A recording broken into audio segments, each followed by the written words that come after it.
जब से ये मामला सामने आया है, करोड़ों इस देश के लोग जो मर्यादा पुरुषोत्तम भगवान श्री राम में आस्था रखते हैं, उनको गहरी चोट लगी है इस घटना से। उनको तकलीफ पहुंची है, क्योंकि गरीब आदमी ने अपना पेट काट के प्रभु श्री राम के मंदिर के लिए चंदा दिया। मजदूर हो, किसान हो, कर्मचारी हो, और उस चंदे के पैसे में चोरी हो रही है, उस चंदे के पैसे में घोटाला और भ्रष्टाचार हो रहा है। और उनके समर्थन में जिस प्रकार से भारतीय जनता पार्टी आई, मैं पूछना चाहता हूं, भाजपा वालों को इन करोड़ों के घोटाले में कितना हिस्सा मिला है, उनको बताना चाहिए। पूरी की पूरी भारतीय जनता पार्टी इस घोटाले के पक्ष में खड़ी हो गई है। मर्यादा पुरुषोत्तम भगवान श्री राम के नाम पर हुए भ्रष्टाचार के पक्ष में खड़ी हो गई है। मैं पूछना चाहता हूं, भारतीय जनता पार्टी का मेयर इसमें शामिल था, आपने कितना घोटाला और भ्रष्टाचार किया, आप सामने आके बताइए। भाजपा के विधायकों ने, सांसदों ने, मंत्रियों ने, मुख्यमंत्रियों ने इस ट्रस्ट के नाम पे चंदा वसूला था, करोड़ों का चंदा पूरे देश से वसूला है। उसका एक एक पैसे का हिसाब और जवाब आपको देना चाहिए। भाजपा के लोगों, आपको सामने आके बताना चाहिए। और जो बात एक अपनी सफाई में चंपत राय जी ने कही, वो बड़ी हास्यास्पद है।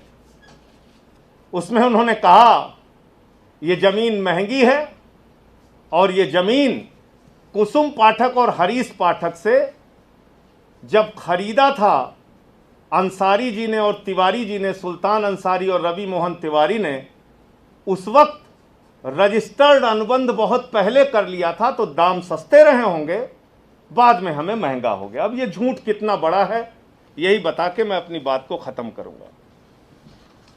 जब ये बैनामा हुआ तो इसमें साफ तौर पे लिखा जाता है कि आप जिससे जमीन खरीद रहे हैं, किन परिस्थितियों में वो जमीन आप खरीद रहे हैं। और ये हरीश पाठक और कुसुम पाठक ने जो बैनामा किया है, रजिस्टर्ड बैनामा जो किया है सुल्तान अंसारी और रवि मोहन तिवारी को, उसमें साफ तौर पे लिखा है ये जमीन सारे भारों और प्रभारों से मुक्त है।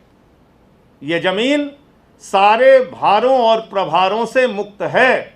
इसका मतलब न पूर्व में इसका कोई एग्रीमेंट हुआ है, न कोई पेशगी ली गई है, न कोई पैसा लिया गया है। अगर हरीश पाठक और अंसारी के बीच में, अगर कुसुम पाठक और तिवारी के बीच में कोई एग्रीमेंट पहले हुआ होता तो इस बैनामे में उसका जिक्र जरूर होता। एक सच को छिपाने के लिए हजार झूठ बोलने की कोशिश मत कीजिए चंपत राय जी। आपका घोटाला और भ्रष्टाचार पूरी तरीके से सामने आ गया है। आप कह रहे हो वहां जमीन महंगी है। अरे भाई, सरकारी रेट भी अगर आप मान लें, जो आदित्यनाथ जी की सरकार के द्वारा तय किया जाता है, तो वो भी 5,80,00,000 है। और बैनामे के समय में 2 करोड़ में ये जमीन खरीदी गई। ये बात किसी और को नहीं पता थी, आपके सदस्य को पता थी, अनिल मिश्रा जी को। भारतीय जनता पार्टी के मेयर ऋषिकेश उपाध्याय को पता थी, वो वहीं पे मौजूद थे।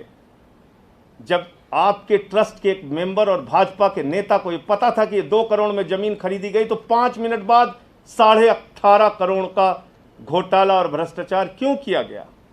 क्यों ये बेईमानी की गई?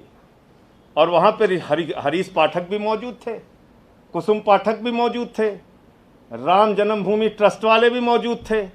अगर आप कह रहे हैं कि कोई पूर्व में एग्रीमेंट हुआ था, तो ज्यादा से ज्यादा उस एग्रीमेंट को तोड़ते हरीश पाठक तो 2 करोड़ रुपए उन्हें देना पड़ता, तुरंत बेच देते वो 18.5 करोड़ रुपए में। अगर वास्तव में ये जमीन इतनी महंगी है तो 16.5 करोड़ रुपए हरीश पाठक कमा लेते।